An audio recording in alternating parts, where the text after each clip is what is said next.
Muito bem, então vamos iniciar agora a próxima parte, do vídeo. A partir daqui, seção 2 da verificação dos prazos e das penalidades. Artigo 233. Incumbe ao juiz verificar se o serventuário excedeu sem motivo legítimo os prazos estabelecidos em lei. Então, o texto é autoexplicativo. Parágrafo 1º. Constatada a falta, o juiz ordenará a instauração de processo administrativo na forma da lei. Caramba, então perder prazo é processo administrativo, não é nem sindicância, né? O cara pode ser até exonerado.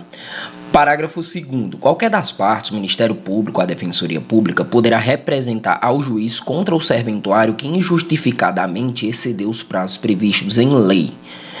Artigo 234. Os advogados públicos ou privados, o defensor público e o membro do Ministério Público devem restituir os autos no prazo do ato a ser praticado. Parágrafo 1º. É lícito a qualquer interessado exigir os autos do advogado que exceder prazo legal. Isso aqui é para processo físico, quando os advogados ia no fórum e fazia carga dos autos de processo físico. Hoje a maioria é digital e mesmo os que são físicos, eles já foram digitalizados, eles estão sendo digitalizados, tá, gente? Parágrafo 2º. Se intimado, o advogado não devolver os autos no prazo de 3 dias, e aqui às vezes eles botam 5 dias... Então vamos marcar aqui. Perderá o direito à vista fora de cartório e incorrerá em multa correspondente à metade do salário mínimo. Então isso aqui também é importante. Acho que já teve questões que caíram sobre isso. Parágrafo 3º. Verificada a falta, o juiz comunicará o fato à seção local à OAB para procedimento disciplinar e imposição de multa. Parágrafo 4º. Se a situação envolver membro do Ministério Público, da Defensoria ou da Advocacia Pública, a multa, se for o caso, será aplicada ao agente público responsável pelo ato. Parágrafo 5º. Verificada a falta, o juiz comunicará o fato ao órgão competente responsável para a instauração de procedimento disciplinar contra um membro que atuou no feito. Artigo 235. Qualquer parte, o Ministério Público, a Defensoria Pública, poderá representar o corregedor do Tribunal ou ao Conselho Nacional de Justiça contra juiz ou relator que injustificadamente excedeu os prazos previstos em lei, regulamento ou regimento interno. Então não vale só para os advogados e para os membros do Ministério Público, vale para o juiz também que exceder os prazos que são previstos em lei, né? Que nada disso acontece na prática. Parágrafo 1º. Distribuída a representação ao órgão competente e ouvido previamente o juiz, não sendo o caso de arquivamento liminar, será instaurado procedimento para apuração da responsabilidade, com intimação do representado por meio eletrônico para querendo apresentar justificativo no prazo de 15 dias. Parágrafo 2º. Sem prejuízo das sanções administrativas cabíveis em até 48 horas após a apresentação ou não da justificativa de que trata o parágrafo 1º, se for o caso, o corregedor do tribunal ou o relator do Conselho Nacional de Justiça determinará a intimação do representado por meio eletrônico para que em 10 dias pratique o ato. Parágrafo 3º. Mantida a inércia, os autos serão remetidos ao substituto legal do juiz ou do relator contra qual se representou para decisão em 10 dias. Mas quem é que vai querer arrumar uma briga com o juiz, né? Você faz isso aí, o cara vai começar a embaçar na sua vida. Mas, em regra, eu tenho um processo, por exemplo, que ele está preso há 1 ano e meio sem movimentação. Já peticionei nos autos, pedindo ao juiz que desse andamento ao processo, que eu preciso disso, e nada, está concluso para a decisão desde o ano passado. Né? Então, eu poderia representar contra ele no CNJ, aí em 10 dias o CNJ oficia o juiz para que ele se explique. Ele se explicando, ele vai dizer que tem muita coisa para julgar, o CNJ vai dar 10 dias para ele movimentar o meu processo, e ele vai movimentar dificultando o meu processo, dizendo, tá faltando essa documentação aqui, faça isso, faça aquilo, e nego esse provimento. Então, ninguém quer arrumar briga com o juiz à toa, né? Vamos para o próximo agora, da comunicação dos atos processuais, disposições gerais, artigo 236. Os atos processuais serão cumpridos por ordem judicial. Parágrafo 1º. Será expedida carta para a prática de atos fora dos limites territoriais do tribunal, da comarca, da seção ou da subseção judiciária, ressalvadas as hipóteses previstas em lei. Parágrafo 2º. O tribunal poderá expedir carta para juízo a ele vinculado se ato houver de se realizar fora dos limites territoriais do local de sua sede. Parágrafo 3º. Admite-se a prática de atos processuais por meio de videoconferência ou outro recurso tecnológico de transmissão, sons e imagens em tempo real.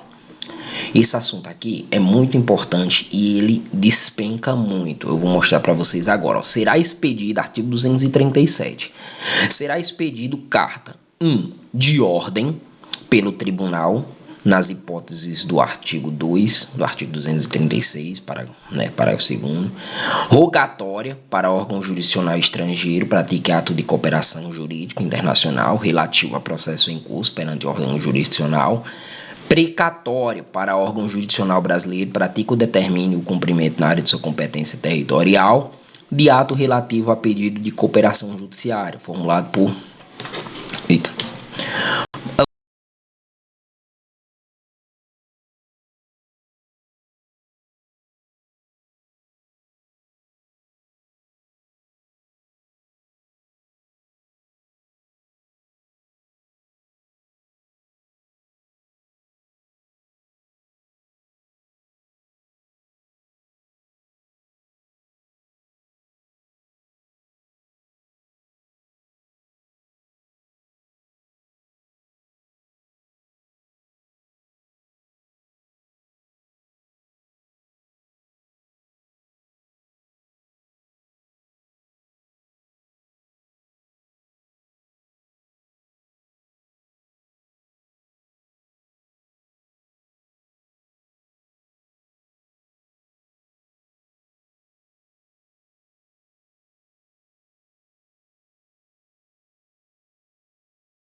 Bateria está baixa.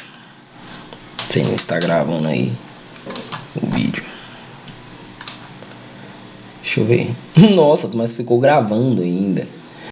Pessoal, meu computador descarregou. Aqui eu vou ter que fazer uma pausa entre outros. Vamos começar de novo. Meu computador ele deu ele desligou na hora, não vi que não estava fora do carregador. Então, continuando, será expedido artigo 237, carta de ordem, carta rogatória, precatória e arbitral.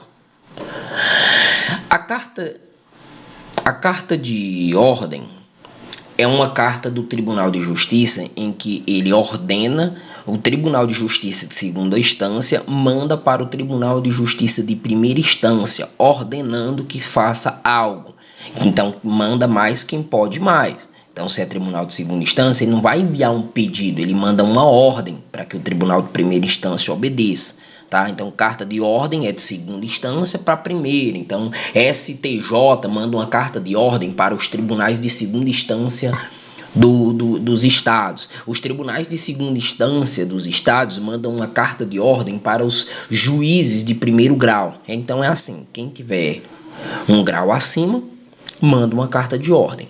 Carta rogatória é quando você solicita uma informação a um juiz de um outro país, né? Então, a Itália, quando pediu para prender Robinho, por exemplo, eles perguntaram se o Brasil ia aplicar a pena ou se o Brasil ia intimar Robinho, eles mandam uma carta rogatória para os juízes daqui para se comunicarem, porque a gente está rogando, rogatória vem de respeito, né? Vem de nem é uma ordem, mas também não é um pedido. Olha, rogo para que você cumpra e tudo. Carta rogatória é para comunicação internacional entre os juízes. E carta precatória, que é a mais utilizada, são cartas que os juízes utilizam para outros juízes de outras comarcas. Então, o juiz de São Paulo precisa citar uma pessoa que está lá no Ceará E ele não pode mandar uma citação diretamente para o Ceará, né? Porque lá já tem um juiz que tem uma jurisdição lá. Então o que ele faz? Ele manda uma carta precatória para o juiz do Ceará para que ele cite a pessoa, intime a pessoa que está morando lá naquela região. E carta arbitral é uma carta que o juiz arbitral, né, ele manda para o Poder Judiciário para que se cumpra uma decisão ou para que solicite uma diligência, né? Então é mais ou menos isso. Se o ato relativo a processo em curso na Justiça Federal ou em Tribunal Superior houver se praticado em local onde não haja vara federal, a carta poderá ser dirigida ao juízo estadual da respectiva comarca. Deu 9 minutos de vídeo, deixa eu ver, nós vamos falar sobre a citação. Então a citação é um pouco mais longa, vou separar um vídeo para isso, tá, gente? Deu um problema aqui no vídeo, quando eu estava gravando, o computador descarregou, e aí é assim mesmo. Vamos passar para o próximo.